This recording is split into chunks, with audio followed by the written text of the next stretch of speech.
The second principle to assess whether a constitution is authoritative in nature or not is to look into the substantive provisions of a constitution. As we have seen earlier in generalized context that every person should have reason to go by the constitution of their country, so what makes the constitution an authoritative document? We will examine this with reference to the Indian Constitution. I would want to bring your attention back to the Indian national movement and how it inspired us to have one of the best constitutions in the world, since it was based on certain important, unique provisions which are related to the substantive values which we are able to incorporate due to the contribution made by our popular leaders during the course of freedom struggle. Freedom of a country is not merely to be free from foreign rule. It is attached with certain emotions, certain values, which become a way of life for any independent sovereign country. The leaders of the freedom movement, they not only were aspiring to make India free, but they also had a vision for the future. What kind of independent India we wanted to see? What kind of rules and regulations would prevail in such a country? Do we want to see India as a democratic country, reflecting the will of the people? Are we ready to provide them with those substantive values which will give each member of our society to obey and to give his or her respect towards the sovereign document which ensures them with certain rights and privileges, also giving them a chance to participate in the process of governing of the country? The substantive values which were put forward by the freedom leaders were related to these very ideas. They were inspired by so many values which have become a keystone of the Indian Constitution and have been reflected in different sections of the Constitution. For example, we wanted to work towards the goal of freedom in a peaceful manner. We were inspired by the Gandhian principles of truth, ahimsa, non-violence, and peaceful coexistence. Had we fought for the country in a revolutionary manner, maybe we would have attained our freedom much earlier. But because of the Gandhian impact, the leaders of the country were ready to make sacrifice, struggle, and attain freedom which will be long-lasting and cherished by the people due to the struggle made by the leaders of the freedom movement. They inspired us to look at our country as a free nation which will give a reason for every citizen to obey the Constitution. To mention few of the principles or the values which we were able to look forward were liberty, equality, justice, and unity and integrity of the nation. Having been under foreign rule for a long time, these were the cherished values or the ideals that we wanted to be seen as an important part of the Constitution. Throughout the Constitution, which is such a lengthy document, we can find these important principles in sections like fundamental rights, directive principles of the state policy, in the working of the parliamentary government, in the context of federal setup of the country. These are very, very important values which we were able to pick up in the course of the freedom struggle, and the values shared by the leaders who were popular, who worked on the principle of public reason, and also keeping in mind the nationalist goals for a free, independent, sovereign country like India. They aspired us to talk about liberty, justice, equality, democracy, unity, integrity. Not that these values do not come in different constitutions of the world. Every constitution has a historical setting, and so did our Indian Constitution had this historical context in which we made our constitution. These are the contributions made by the leaders who wanted to see India as a country where every citizen will be ready to not only obey the Constitution but to give willing support to it. The preamble to the Indian Constitution clearly reflects the idea that people gave enough confidence or respect to the Constitution.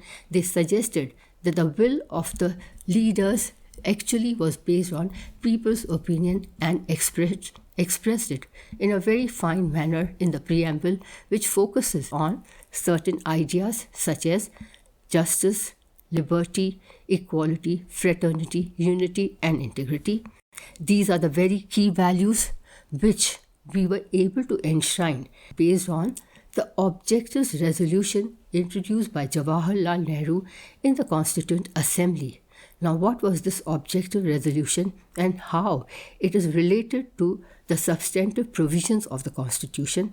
Objectives resolution is nothing but the very principles which I have just mentioned and which are reflected in the preamble today in our Constitution that we have. The preamble starts with the word "We the people" and concludes, "Give to ourselves this Constitution on 26 November 1949. What does it suggest? It suggests that we are responsible for the making of the Constitution and we as citizens of the country will abide by it because it is based on our will. We have no reason to go against it because the framers of the Constitution were as much representative as they could be. The Objectives resolution to suggest briefly talked about principles such as equality of status and opportunity. It talked about liberty of thought, expression, belief, faith, and worship, justice, social and economic. Above all, it did mention about fraternity, ensuring the unity and integrity of the nation. These are the key words which have inspired us to live by this Constitution and work towards country which will be unified and which will work with a commitment towards retaining our sovereignty at every cost.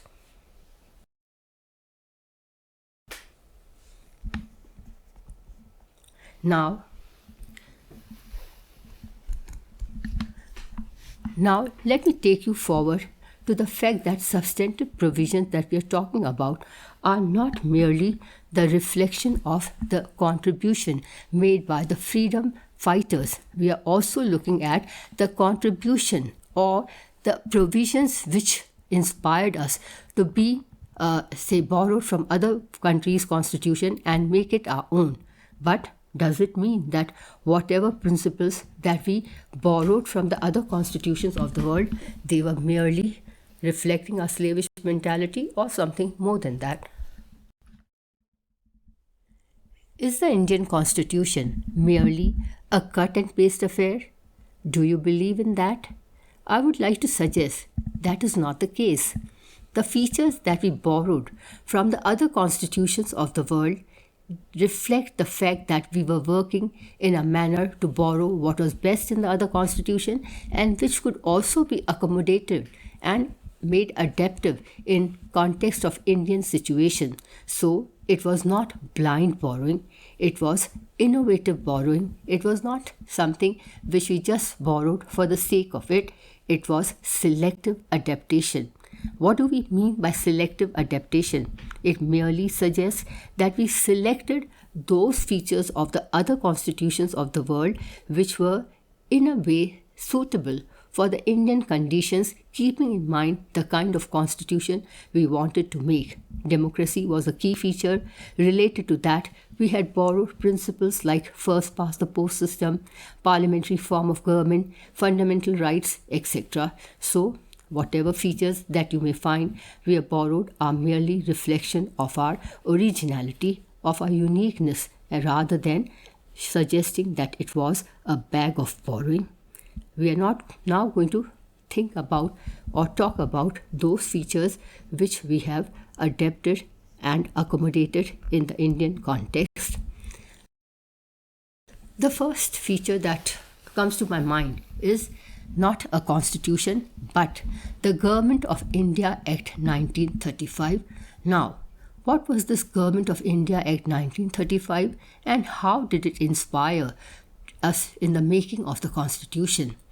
The Government of India had certain features which were very much suitable for our condition since Britishers had been ruling us for a long time. They used those principles in the governance of the country. So features like All India Federation were something nice, unique but at the same time suitable to the Indian context, and thus we find that there was nothing wrong about sustaining those features which were actually useful for the governance of the country.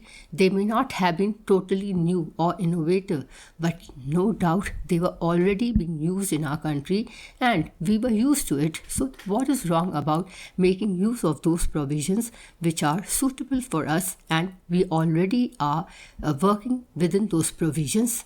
That is why Government of India Act 1935 seems to be quite relevant in the making of the Constitution. The countries from where we borrowed the features are Britain, Ireland, United States, France, and Canada. My focus now will be on the British Constitution. What is so unique about British Constitution? And how can we say that we borrowed certain principles from British Constitution? You are aware that British Constitution is unwritten. It is evolved in nature. So when the Constitution is not written, how could we have borrowed certain features? Let me remind you, written or unwritten is not really the controversy with which we are getting into, because no constitution of the world can be completely written or completely unwritten. Many of the provisions have been deep-rooted in the working of British setup, and some of them have also acquired written documentation. Features like first past the post system, rule of law, parliamentary government, institution of speaker, and lawmaking procedure are some of those which we have tried to retain in the Indian context. What is first past the post system? First past the post system means during the election, which is based on universal adult franchise, where people directly vote to select their representatives, the parties or the candidates contesting election will declare the results keeping in mind who acquires the majority in terms of vote secured. Let me give you an example how the principle of first past the post system works. For example, in a country like India, which has a multi-party system, let's talk about one particular constituency and assume that there are 4 parties contesting for that particular seat. Party A, B, C, and D. They have put up their candidate for that particular seat. Let's also assume that the number of voters in that constituency are 100 and 4 candidates are fighting for that one seat. The party which has put up A candidate is securing 40 votes. That candidate secures 40 votes out of 100. B candidate gets 30, C candidate gets 20, and D candidate gets 10. No one has acquired a majority vote. No one is getting more than 50% votes. So how do we declare the result? The result is declared keeping in mind who got the maximum number of votes rather than who got 50% plus votes. The 50% plus votes will be possible only in context of a bi-party system such as in Britain. But in India, we have borrowed this principle with a difference, and it is more relevant for India because it is impossible for any one candidate in a multi-party situation to normally get more than 50% of votes. The votes get divided amongst the number of candidates from different parties, which also includes number of independent candidates contesting for that seat. However, as I told you, Britain has only 2-party system. So any person who's declared elected over there normally gets more than 50%. To call it first past the post system, in fact, may not be a very appropriate term over there. We have borrowed it in an innovative manner. It is more suitable for us because of the multi-party situation where normally the winning candidate may not necessarily get more than 50% votes. Coming to the principle of parliamentary form of a government, the difference between British parliamentary government and that of Indian parliamentary government is that the Indian parliamentary government has 2 executives like the British, the real and the nominal. The real executive in both the situations is Prime Minister. The nominal executive in case of India is an elected head, that is the President, who is elected indirectly through an electoral college. However, in Britain, the nominal head of the country is the king or the queen, a hereditary head. There are no elections or nominations held for that office. So again, it seems to be more democratic to have the executive head who really has the representation behind him, who's elected by the people, who actually represents the will of the people. In case of India, Prime Minister is the real head, and President, though elected indirectly, also has some powers, but he is less powerful than the Prime Minister. In Britain, hereditary factor plays an important role, so there is nothing like representational or democratic about that feature. We have borrowed it in a sense that it is much more democratic and more suitable for a country like India. We wanted to do away with the princely setup, the kings, the native rulers, so democracy is the principle behind having having an elected head rather than a hereditary head in context of India. As far as the rule of law is concerned, rule of law, it means that every citizen is equal before law and is given equal protection by the law courts. The country is governed by constitution, the supreme law of the land, and there will be independence of judiciary to ensure that each one of us gets justice based on the principle of equality and justice. The principle of rule of law also suggests that the country is not governed by whims and fancies of the ruler. It is a constitutional government where the ruler has to abide by the constitutional provisions, and all, whether rulers or the ruled, they are equal before law. This is a fine principle applicable for democratic countries and much appreciated in context of India as well. The institution of Speaker, who is the presiding officer of the lower house. In India, it is Lok Sabha, and in Britain, it is the House of Commons. What is the role of a speaker or the presiding officer? He has to preside over the meetings of the House, maintain discipline, and to ensure that the House works in a peaceful manner, carries out its responsibility with a sense of responsibility and discipline. The Speaker is supposed to be above party politics, though as a member he may get elected from a particular party. But once he becomes or once he holds this position of Speaker, he must give up his partisan outlook or party politics and show fairness to all the members, whether ruling party or the opposition party.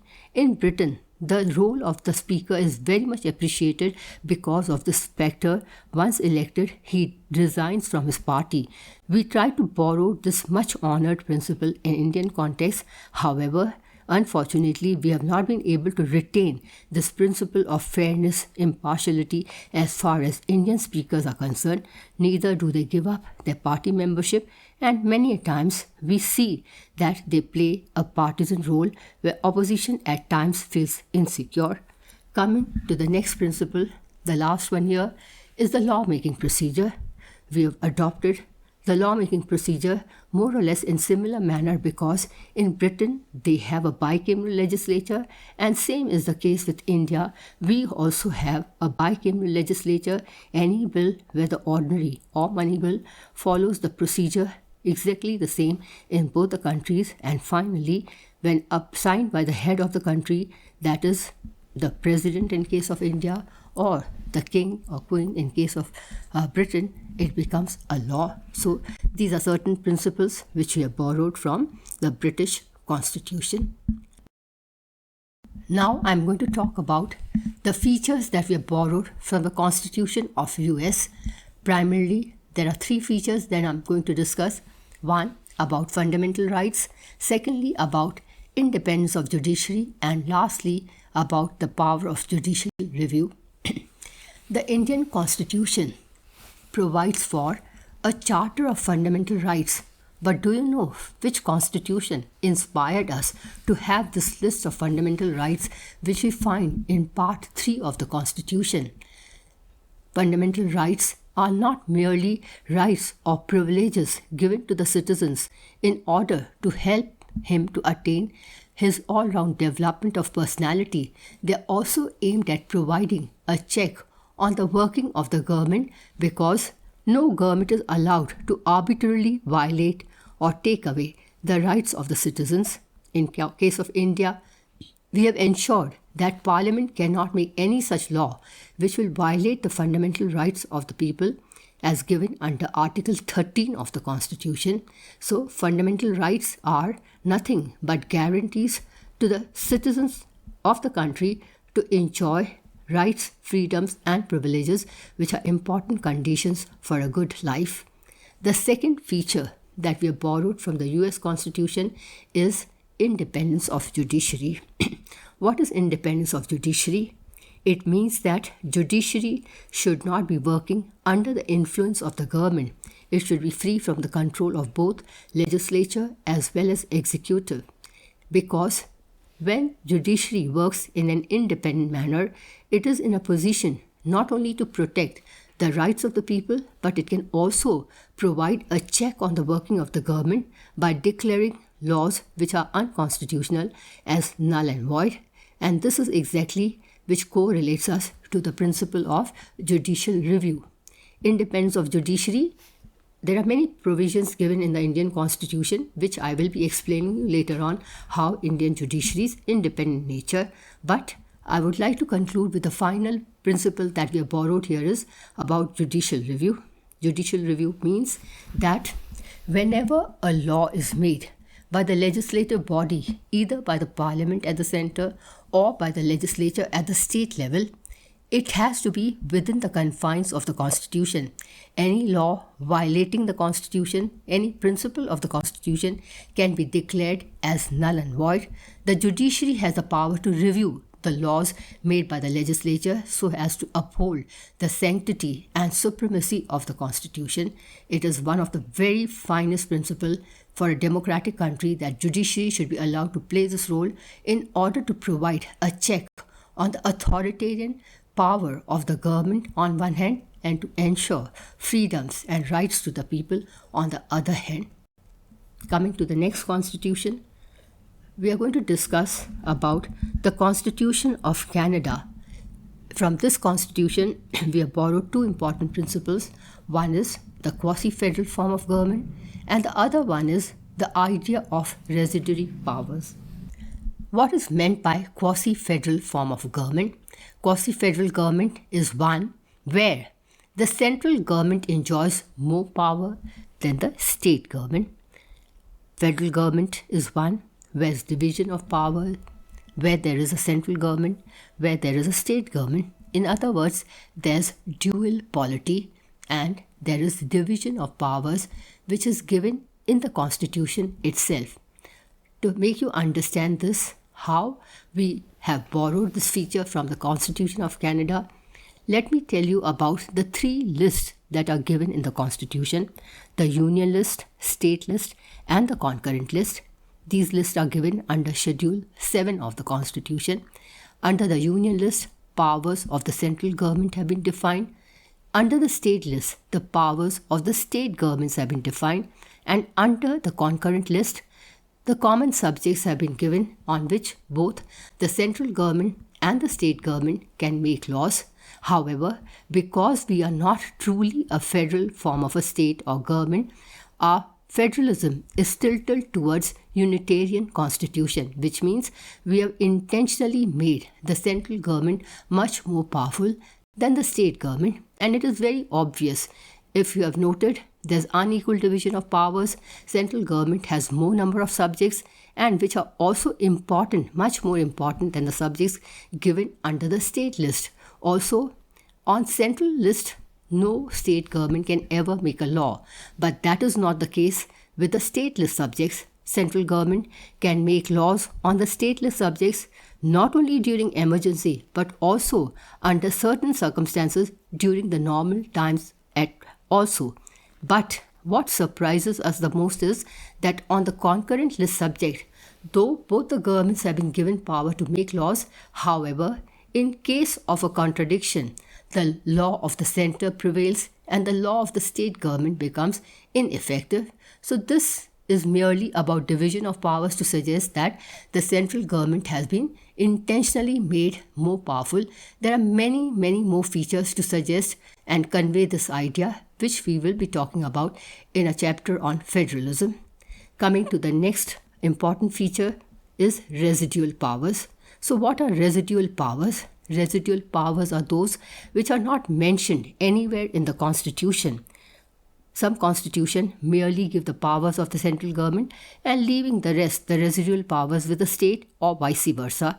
However, Indian Constitution has been very, very clear on that. Not only it has mentioned the powers of the central government and the state government separately, but at the same time, it has said that any of the power which has not been mentioned under any of the three lists, whether union list, state list, or the concurrent list, on those subjects, the powers will go to the central government. That means only the central government can make laws on the residuary subjects, which also further strengthens our argument that the central government is more powerful, and thus we have a unitarian form of federalism or centralized federalism, which is also known as quasi-federal government.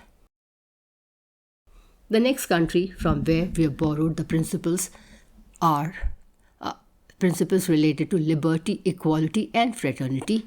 These principles we have borrowed from the Constitution of France. And these principles, which I've just mentioned, liberty, equality, and fraternity, does it not remind you about the preamble or the objectives resolution? Try to recollect. I did tell you that objectives resolution was based on certain ideals and aspirations which the framers of the Constitution wanted to aspire and make it an integral part of the Constitution. These were reflected in the preamble, which is a miniature Constitution, and very clearly highlighted in a lot of clarity that principles of liberty, equality, and fraternity are the basis for any democratic country, and they have been very well defined not only in the preamble but in a lot of detail in other parts of the Constitution, particularly the fundamental rights, where we have right to freedom, which means it is based on principle of liberty. We also have right to equality, which shows the principle of equality has been promoted, and fraternity as a general principle has been covered throughout the Constitution, aspiring for single citizenship, which will promote universal brotherhood and unity of the country. The last constitution about which I'm going to talk about is the Constitution of Ireland. So how did the Irish Constitution inspire the framers of the Indian Constitution? I would just suggest one important feature here, which is about the directive principles of state policy. Directive principles are directions which are given to the state. The word state here means the governments at all levels, the central government, the state government, as well as the local government. These are positive directions given to the state to carry out those socio-economic rights or conditions which will help us to attain the idea of a welfare state. Now, how do we attain the idea of welfare state? Directive principles may be directions for the state, but they are socio-economic rights for the people. For example, under the Directive Principles of State Policy Part 4, we find so many principles which help us to understand the important goal of welfare state, such as it talks about right to education, which is now, of course, a fundamental right. Earlier, it was given as free and compulsory education for all children up to the age of 14. Directive principle also talks about ensuring right to employment, ensuring equal pay for equal work, non-concentration of wealth. All these provisions are nothing but aiming at promoting socio-economic justice, which is the foundation for a welfare state. Part 3 of the Constitution, which has right to education, was actually borrowed from Part 4, which was about directive principles. Now, right to education has become a supplementary part of right to freedom under Article 21A, which talks about free and compulsory education for all children in the age group of 6 to 14 years. Now, to conclude, I would want to say that having understood these provisions which we have borrowed from different constitutions of the world and the substantive provisions which I've just referred to in the earlier part, they give us the idea that India has been able to satisfy the second important provision related to establishing the fact that Indian Constitution is authoritative in nature. It is based on supremacy of the will of the people. Now that we have seen that the Indian Constitution is based on the supreme will of the people, let us examine the third important parameter which is useful for the legitimacy of a constitution. In general sense, we had spoken about balanced institutional design, which covered the idea of division of powers at horizontal and vertical level, along with the rigidity and flexibility blend of a constitution to make it a legitimate and acceptable constitution. Keeping that in mind, we will observe whether we have been able to satisfy these parameters under institutional setup and prove that the Indian Constitution is truly authoritative in nature. First and foremost, the meaning of democracy needs to be analyzed before we examine these subpoints under the heading institutional framework. Democracy is not only a form of government, it is a way of life. It is not merely political participation of the people in the process of governing the country, but it is also giving socio-economic justice to the people. Thus, the Constitution, which fulfills socio-economic political justice, certainly will be called a legitimate and acceptable document. To understand that, we need to see what are those institutions on which Indian Constitution was based. There are two important features which I would like to discuss here. First and foremost is the parliamentary form of democracy that we have opted for, and secondly, I am going to discuss about the federal form of government. Both these features, they truly reflect the division of powers, one at the horizontal level and the other one at the vertical level. The parliamentary form of democracy is based on the idea that there should be division of powers at the horizontal level, the three organs of the government, legislature, executive, and judiciary. They should maintain their identity, carrying out their primary responsibility along with providing a mutual checks and balance so as to avoid concentration of power or misuse of power. Similarly, a federal form of a government is based on the idea of vertical division of powers, that is, power to be divided at the three levels, the central government at the top, followed by state government below it, and at the grassroots level, the local government. Now, the parliamentary form of government is based on horizontal division of powers in the sense that the legislature, besides carrying out its primary responsibility to legislate, also provides a check on the other two organs, like passing a vote of no confidence to remove the executive or by passing an impeachment motion to remove the judges from their office. Similarly, executive, besides carrying out its responsibility to implement the laws, can also make laws, particularly when the parliament is not in session, by issuing ordinances. At the same time, executive also provides a check on the judiciary because the appointment of the judiciary is in the hands of the executive head. Similarly, judiciary, besides adjudicating laws and declaring what is constitutional and unconstitutional, also provides a check on the legislature by its power of judicial review, where it can reject any law made by the legislature as unconstitutional if it is against the provisions of the Constitution. Similarly, if any executive policy violates the principles of the Constitution, for example, if it tries to violate the fundamental rights of the people, such policies of the government can also be declared as unconstitutional. So, we see that the three organs of the government, though they are confined to their primary job, also are in a position to provide mutual checks and balance. This is all done to avoid concentration of power and promote the idea of democracy. Similarly, at the vertical level, we have division of powers at the three levels. The central government has control over the subjects which are given in the Union list. Earlier, it had 97 subjects. Now, there are 100 subjects in that list. Below that, the powers of state government are given. Earlier, the state governments had control over 66 subjects, which has been reduced to 61 subjects now. And lastly, the concurrent list subject, which originally had 47 subjects, now has 52 subjects under its purview. Now, this particular division of powers will give you an idea that the central government is much more powerful than the state government. The reason being that not only more number of subjects are with the center, but also it enjoys control over the most important subjects such as finance, defense, post and telegraph, currency, coinage, etc. Whereas the state governments, which comparatively has less number of subjects, merely controls local subjects or subjects of regional importance such as police, health, agriculture, etc.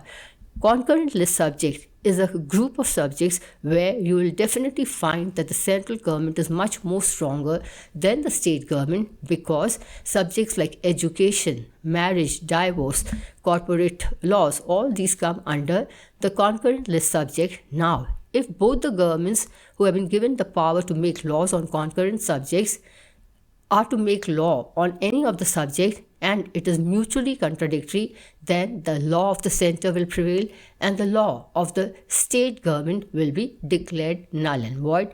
So, division of powers definitely shows that it is not a pure form of federal government that we have opted for, but we have tried to borrow the principle of quasi-federal setup from the Canadian Constitution, which gives more power to the center.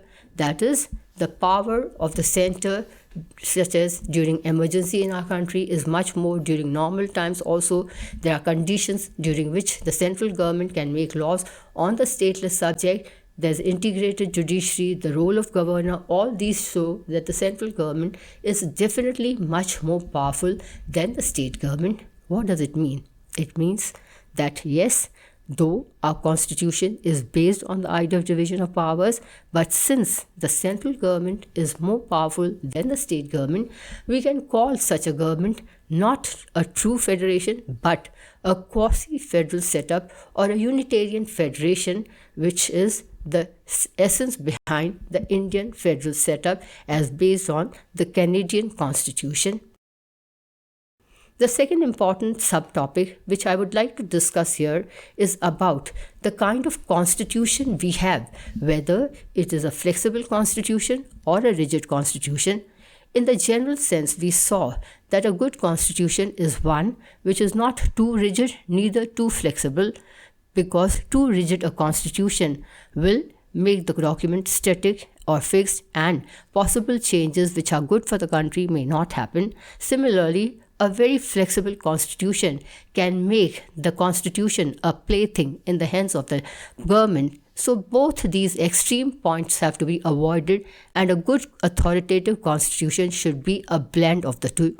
The Indian Constitution clearly states under Article 368 that there are certain provisions of the Constitution which can be easily changed or amended by simple majority, which reflects its flexible nature, whereas there are other provisions under Article 368 which show that the Indian Constitution is rigid or very rigid. For example, some laws can be not only amended by the special majority of the parliament, that is both the houses, but other laws also require, in addition to this, approval of at least 50% of the total number of states. So these methods suggest the extreme rigidity of the Indian Constitution, but overall it is a blend of flexibility as well as rigidity, since we have options for both. That is, provisions of flexible nature which can be amended on simple majority, and provisions of rigid nature which can be amended through special majority along with consent of states in some cases as well. So let us now try to analyze, have we fulfilled all the requirements for a good constitution, an authoritative constitution which will be accepted by the people willingly? We can certainly say yes, we have. So we need to appreciate the fact that the framers of the Constitution tried to give us one of the best constitutions in the world. Now that we've come to the end of the chapter, I hope you enjoyed learning as much as I did teaching you. This was merely an introductory topic, and you may have come across many unfamiliar terms, but don't worry, you will be able to understand them better in the following chapters. So, give me your feedback if you have had any query or doubt. I will be more than happy to address it. Hope to see you in my next video. Thank you and goodbye.